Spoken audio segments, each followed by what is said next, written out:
Fa innahu may ya'ish minkum fasayara ikhtilafan katsira. Nabi mengabarkan bahwa nanti di kemudian hari akan ada banyak perselisihan yang banyak. Fa alaikum bisunnati wa sunnatil khulafa'ir rasyidin al-mahdiyyin. Maka kita dianjurkan berpegang teguh kepada sunnah Nabi. Kemudian kita juga diminta berpegang kepada sunnah khulafa'ur rasyidin. Jadi apa yang dikerjakan oleh khulafa'ur rasyidin itu termasuk sunnah. Tamassaku biha wa abdu 'alaiha bin nawajid. Kita dianjurkan untuk berpegang kepada sunnah, baik sunnah Nabi maupun sunnah khulafa'ur rasyidin. Dan kita diminta untuk abdu 'alaiha bin nawajid, untuk menggigit dengan gigi geraham. Ini maknanya bukan sunnah digigit, bukan. Maknanya adalah bahwa kita disuruh pegang kuat, karena gigi geraham itu adalah gigi yang paling kuat. Kemudian apa peringatan Nabi? Iyyakum wa muhdatsatil umur. Hati-hatilah kalian dengan perkara yang baru. Perkara yang baru di sini dalam agama. Fa inna kulla muhdatsatin bid'ah. Karena setiap perkara yang baru itu adalah bid'ah. Jadi perkara yang baru di dalam agama itu bid'ah. Wa kullu bid'atin dhalalah. Dan setiap bid'ah itu adalah dhalalah. Setiap bid'ah itu sesat. Wa kullu dhalalatin finnar.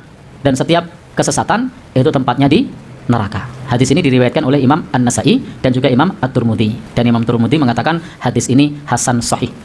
Ini jelas anjuran kepada kita untuk berpegang teguh kepada sunnah Nabi, sunnah khulafa'ur rasyidin. Maka apa yang dilakukan oleh khulafa'ur rasyidin itu termasuk sunnah. Dan kita diminta untuk memegang sunnah itu dengan kuat-kuat. Jaga sunnah itu dengan kuat-kuat. Dan kita diminta untuk berhati-hati dari perkara yang baru di dalam agama. Karena setiap perkara yang baru dalam agama itu adalah bid'ah.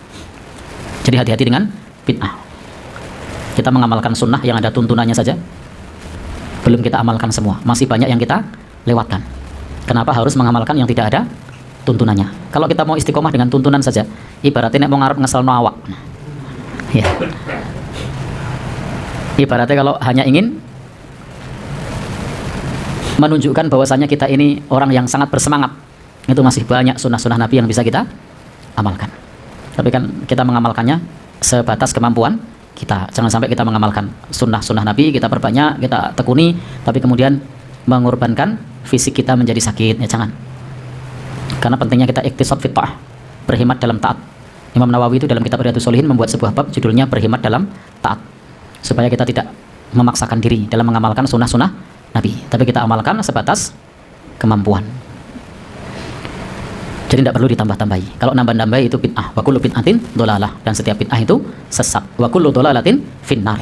Dan setiap yang sesat itu tempatnya di neraka. Na'udzubillahi min dzalik. Mudah-mudahan kita dijauhkan dari kesesatan.